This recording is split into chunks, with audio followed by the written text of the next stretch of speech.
definitely creating content that helps people is really the solution.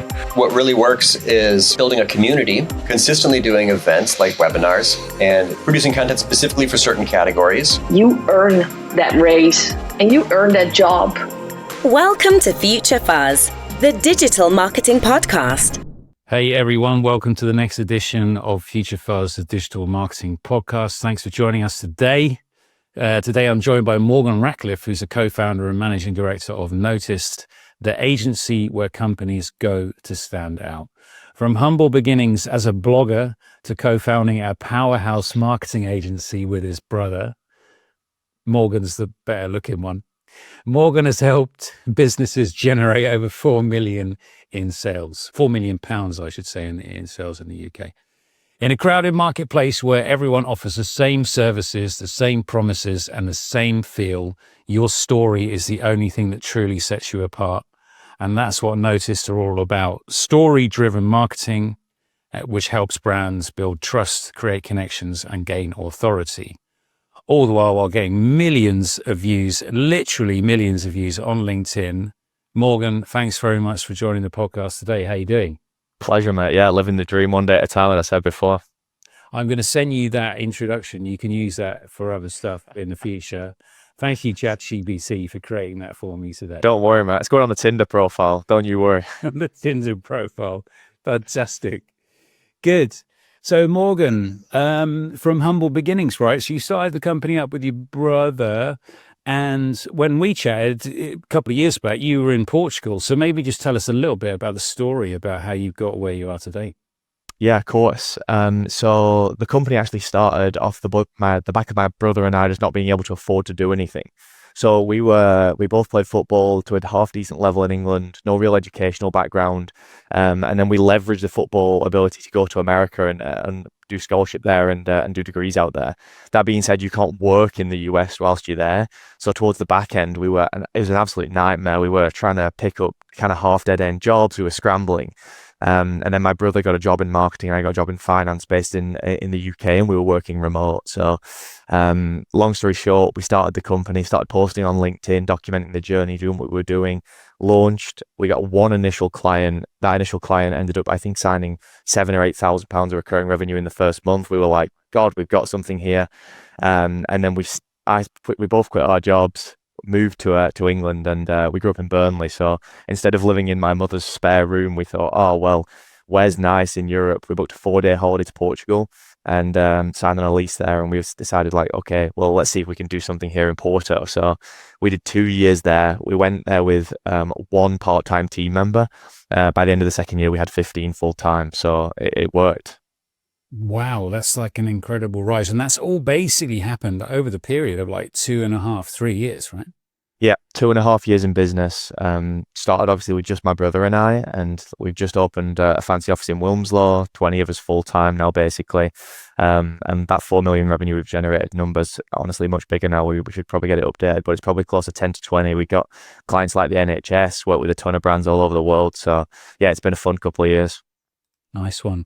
So why do people come to you? What's the unique selling point? What's the secret ingredient? Okay, so I suppose over the last 2 or 3 years, one thing that now and I have noticed that business owners tend to be product people.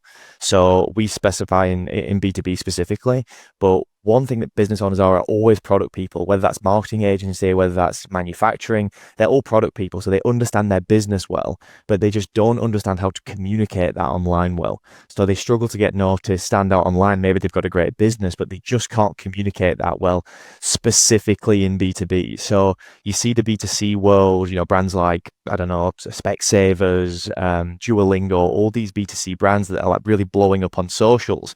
And one thing that now and I notice, the B2B world has some of the world's best businesses. So these manufacturing companies, wet parts manufacturing, all these types of businesses that kind of half make the world go round, but they've just got no marketing, and that B2C marketing is just not permeated over. So one thing that now and I really wanted to do and build our company around is just helping businesses get noticed online and helping people really communicate that story, that message, that thing that's really going to put them out there and get eyes on the business, because we've got this thesis that everything trickles down from attention.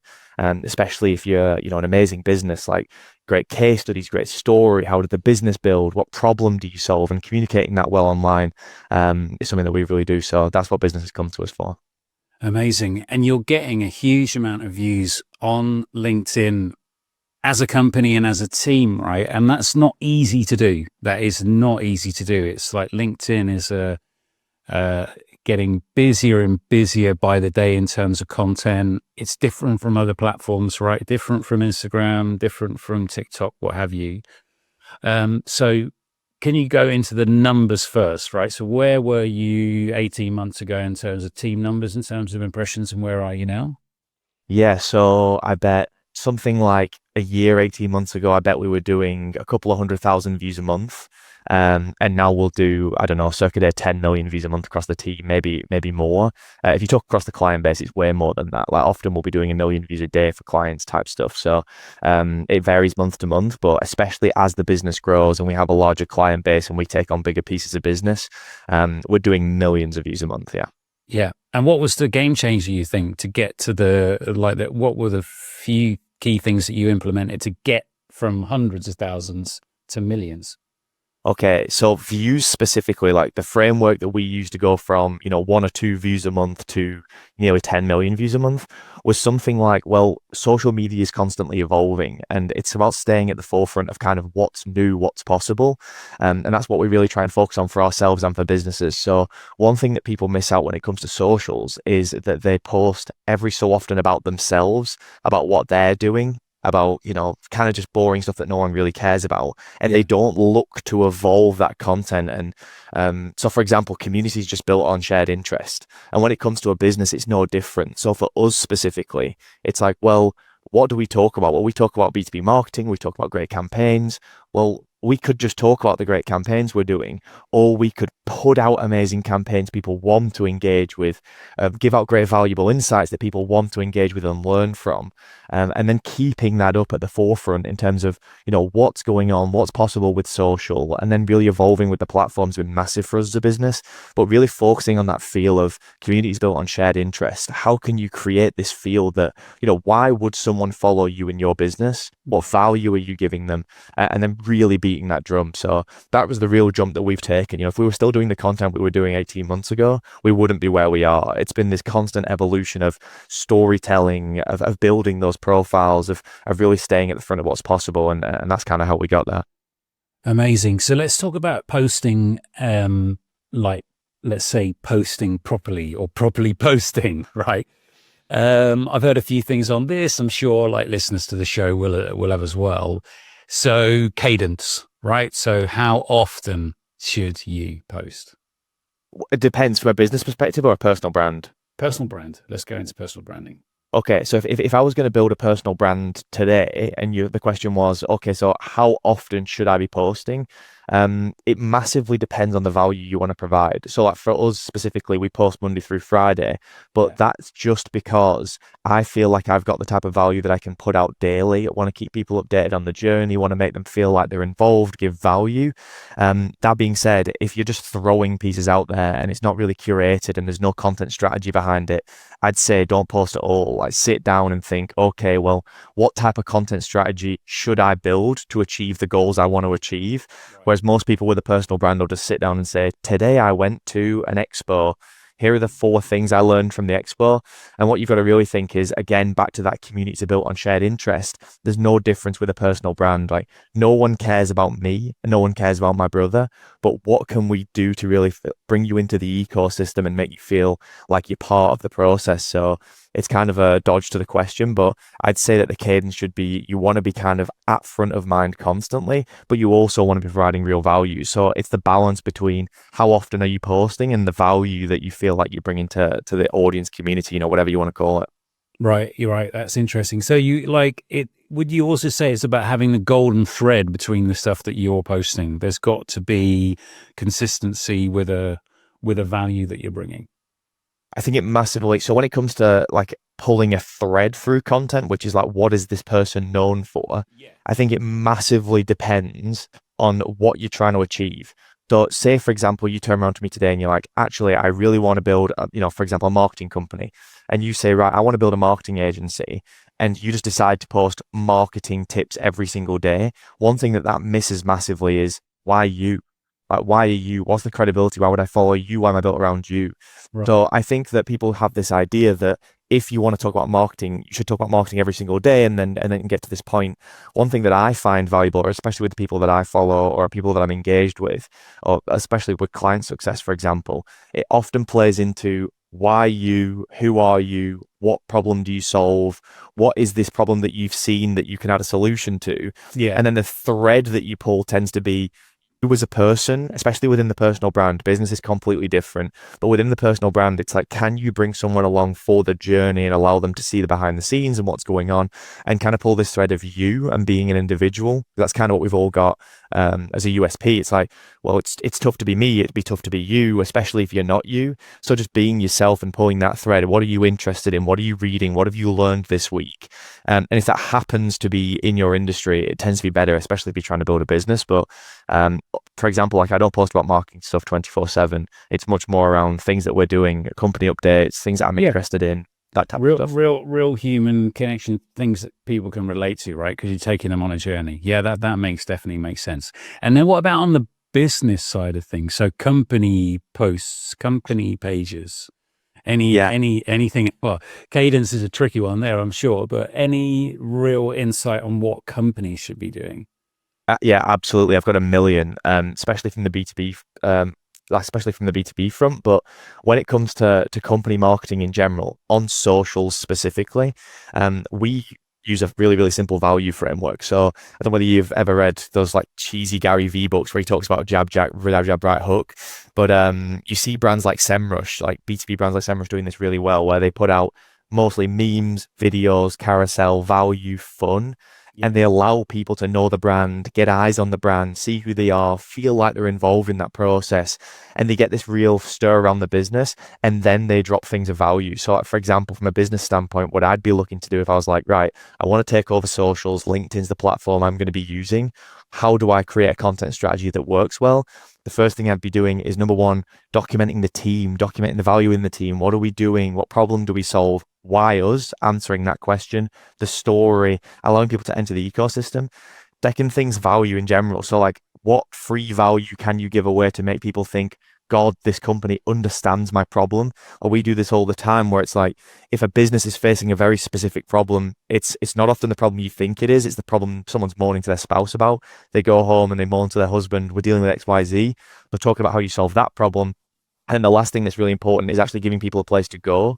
So when it comes to socials, especially on the Cadence question, which is one thing that we find works really well, is if you build up a campaign quarterly and launch something for free. So for example, the example I always give is if I wanted to sign more accountants this quarter, I'd show the value in getting noticed online. I'd be talking about socials, the value that has for accountants, etc.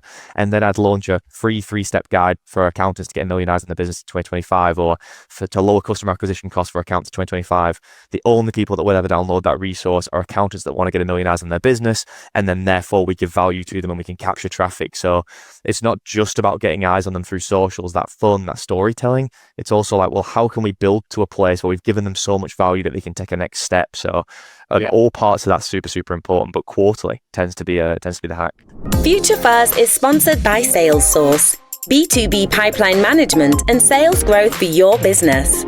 Yeah, that's fantastic. So build up awareness, which I love to call like a broad top of funnel, right?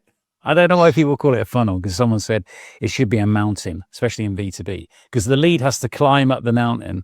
They don't fall into the funnel and then fall right into your pipeline, do they? They literally go on a journey with you, and you have to make it easy for them to climb that mountain. But let's say there's a bit of humor in there. You got some posting which engages users and gets eyeballs, right? And then that's like the Gary Vee, what was it again? Like jab, right hook. Right hook, right. Because your jabs are the humorous posts potentially. And then your right hook is the value creating content that you post on a quarterly basis. Yeah, it's all about adding value is massive. Again, I'm banging on a bit too much, but community's built with shared interest. And it's, if you are sat down today with your company and you think, let's just post about the team social or the Christmas party, The answer is nobody cares. How can you spin that story to a point where it's actually going to give value to the audience, but want to work with you? It's fun, it's exciting. Campaigns are something that B2B businesses specifically miss too. It's like you can't just sit down and post random stuff or rely on an intern to post random stuff. Right. When it comes to that jab, right hook strategy, it's like, well, what's the actual content strategy here?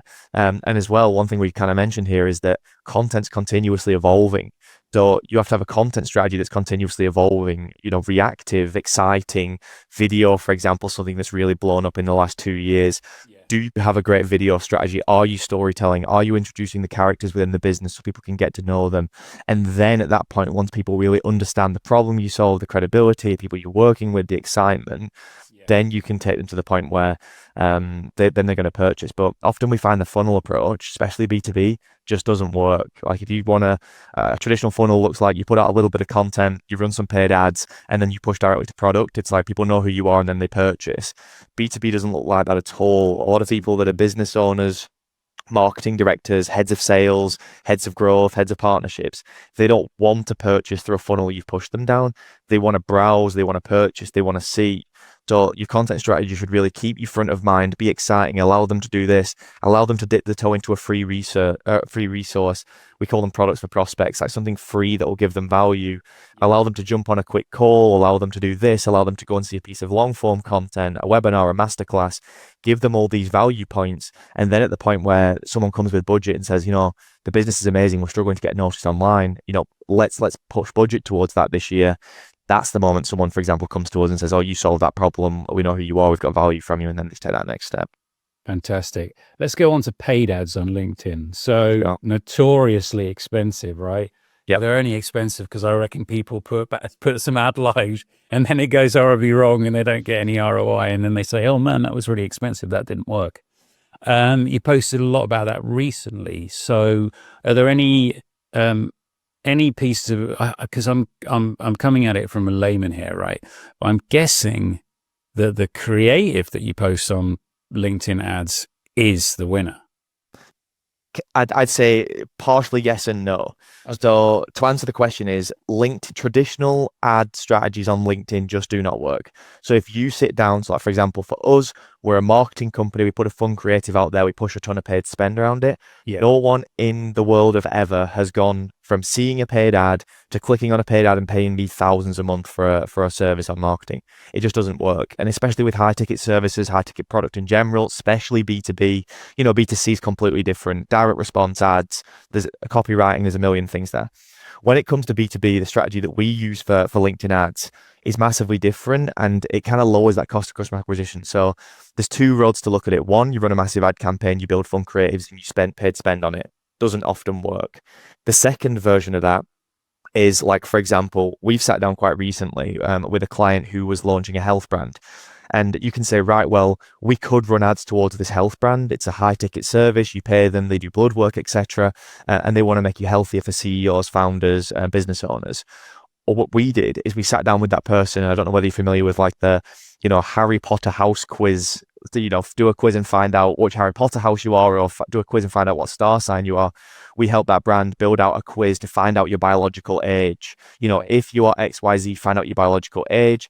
If you then do a big launch around that organically, so you launch that product organically, it's a free product for prospects, you can launch that, and then suddenly, there's been, 200-300 signups. Okay, interesting.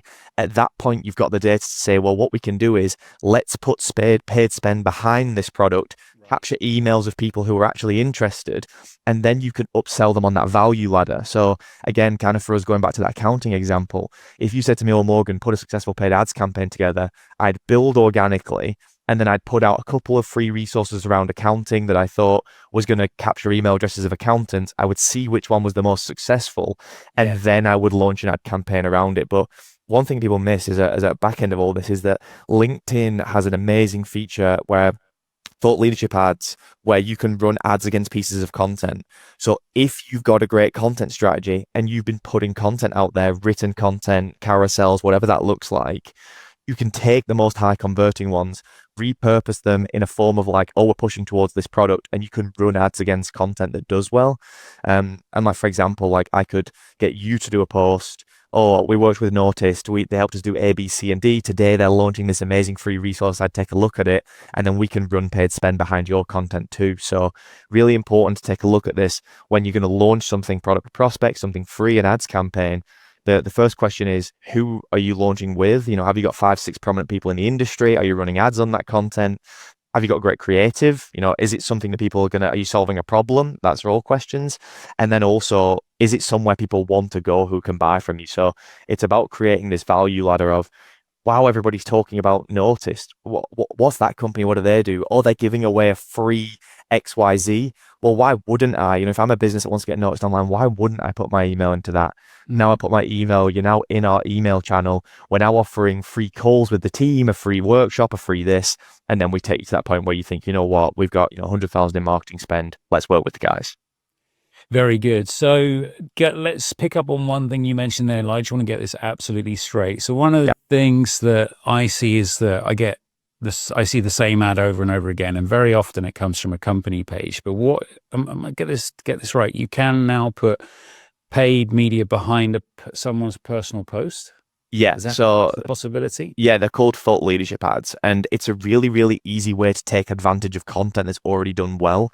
So, for example, I ran an ad carousel the other day where I took ads that were low performing to high performing, and I just put it out there for free. 500,000 people viewed that piece of content. So I now know, oh wow, that was a piece of content that resonated. If we were going to launch a massive ads offer, which we might do one day, I might just take that same carousel that I already know is high performing, that piece of content, bring it over, post it with the link to our new ads offer, for example. Last slide can easily be our new ads offer, and then I can run paid spend behind it because I know it already resonates with the audience.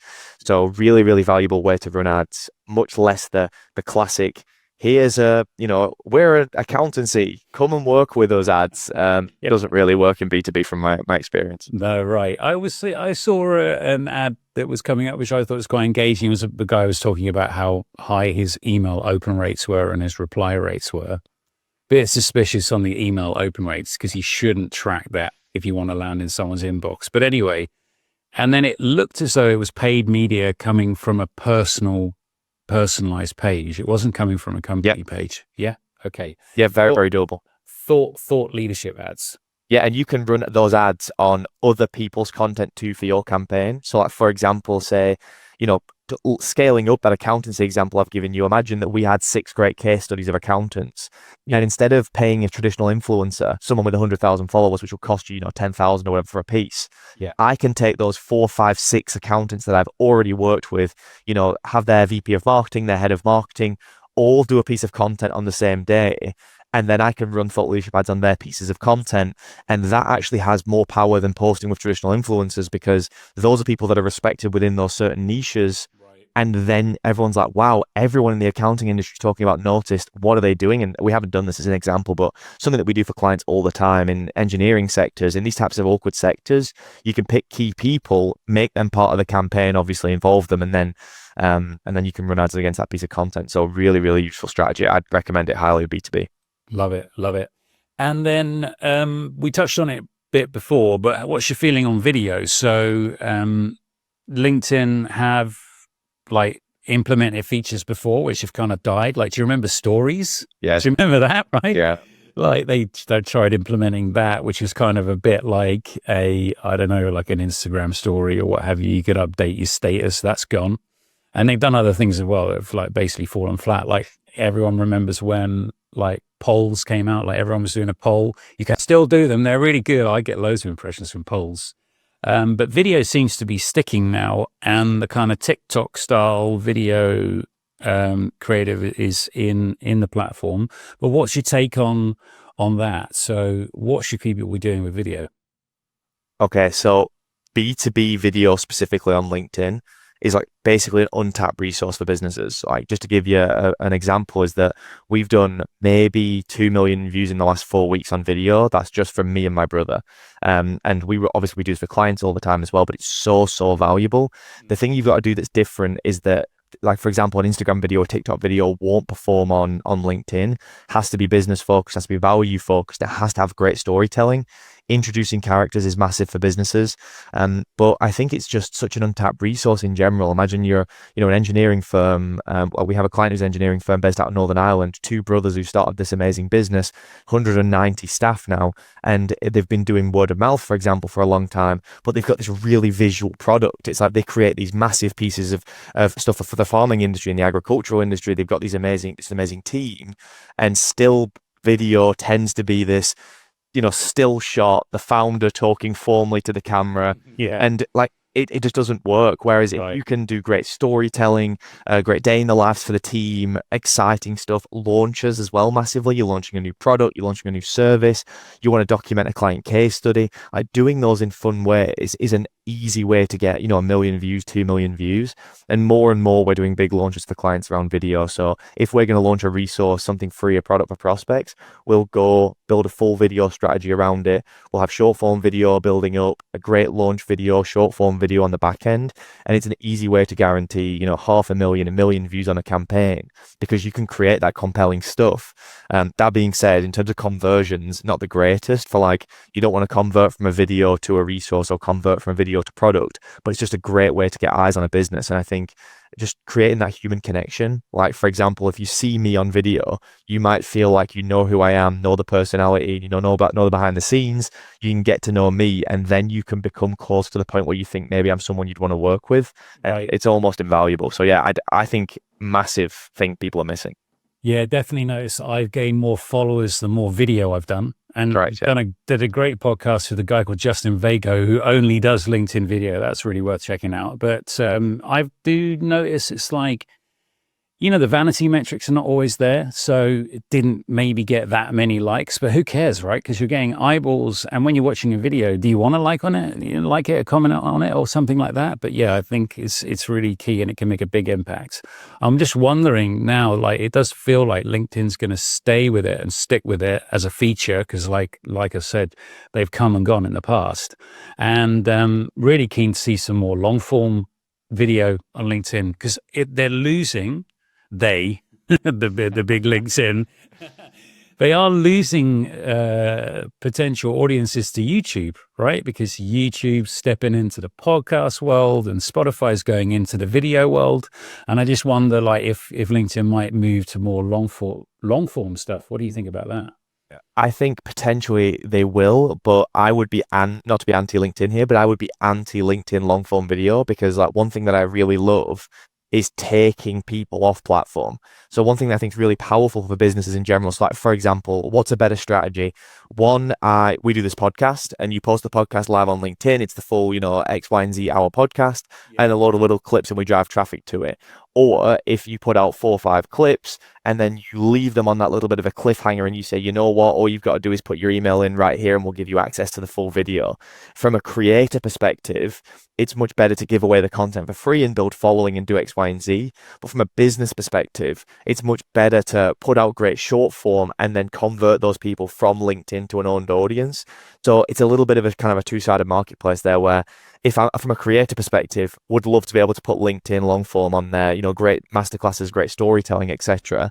But as a business owner, what we always do is, like, for example, we did a masterclass with Don McGregor recently, who scaled Social Chain, and all we did is we said, right, we've got this masterclass with Don McGregor, we can put out some great content building up to it, and we say, right, here's a snippet. If you want to view the rest of the long form piece, we talk about B2B marketing. All you've got to do is add your email and go through this platform. The only people that would ever do that are businesses interested in B2B marketing, the future of B2B marketing. We capture that, and then we can potentially, utilize those people as potential customers. So from a business perspective, not bullish. From a creator perspective, of course, like, swing for the fences, drop long form. Great. But that's key there, is you've mentioned something super crucial for B2B, is getting them hooked, getting them on a cliffhanger, and trying to get them to engage with content, providing an email address to download a great book or a white paper. You've really got me thinking about my video podcasting book, which I'm working on right now. Well, if Jonah, as some random insight then for you, if you're going to launch a video podcasting book, the first thing that I would say is that you want to think, okay, well, what's an outcome that people want? So, like, one thing we talk about all the time, the way businesses position, or people position these free resources, which would be an example. That's an example of, is they often say, okay, here's a free video podcasting book, or here's a free X, Y, and Z. Us as well, like no one sits at home thinking, God, I wish I had an exciting marketing agency to work with. And that's why we are where companies go to get noticed, because you can be sat at home going, God, I just can't get noticed online. They solve that problem. So when it comes to these resources, especially video podcasting, think to yourself, well, actually no one sits at home thinking, God, I wish I had a video podcasting book. They think, oh, I wish I had X, Y, Z. And that could be, for example, going from X to Y with a podcast. That can be starting a podcast. That could be, getting eyes on a podcast. That can be X, Y, Z. And one thing that works really well is snippets, short form, value. For example, long form podcast with someone who's big in the podcast space, and then just clipping it off and saying, you know what, if you want to listen to the last 15 minutes where we've shared the most value, all you've got to do is put your email in here. And by the way, we're going to give you the 6-step strategy I use to get my podcast from A to B, or, the ultimate guide, taking your business podcast from A to B. And then someone's like, well, if I wanted to start a podcast, or if I wanted to grow my podcast, why wouldn't I put my email into that? And especially if you were trying to sell, so if that book was not a free resource, then I would think, how do I get the type of person who would buy a podcasting book into my funnel, into my email list, and then I would remarket the book to them. So, if we were going to launch a book on how to get noticed online, I would give away a 6-step masterclass to do X, Y, and Z for your business to get noticed online. And then I would leave step 6 off. Yeah. I would give them the first 5, and I would say, actually, the first chapter of the book is step 6. Here it is. You can upsell right here. And that's something that businesses miss often, which is that positioning piece on the foundation. Is someone moaning to their spouse about this problem? If not, no one cares. And then can we take them on this value ladder to be like, why wouldn't I? Like, I've taken so many steps here. Why wouldn't I just put my card details in, etc.? So some little mini masterclass there. That is brilliant. There's some golden advice, and that's going to make a great short, which you're going to see on LinkedIn. I need it, Instagram. Don't worry, drop it on Instagram if you want as well. Yeah, do it wherever. We'll put it wherever. Brilliant. On that note, Morgan, absolutely brilliant having you on the pods. You can find Morgan, of course, on LinkedIn. It's Morgan Ratcliffe, Ratcliffe, at Notist Agency in Manchester from Bolton. Thanks very much for coming on the show. No problem at all. That was a lot of fun. Thanks for tuning in and making the choice to listen to this podcast. If you liked what you've heard today, please don't forget to subscribe.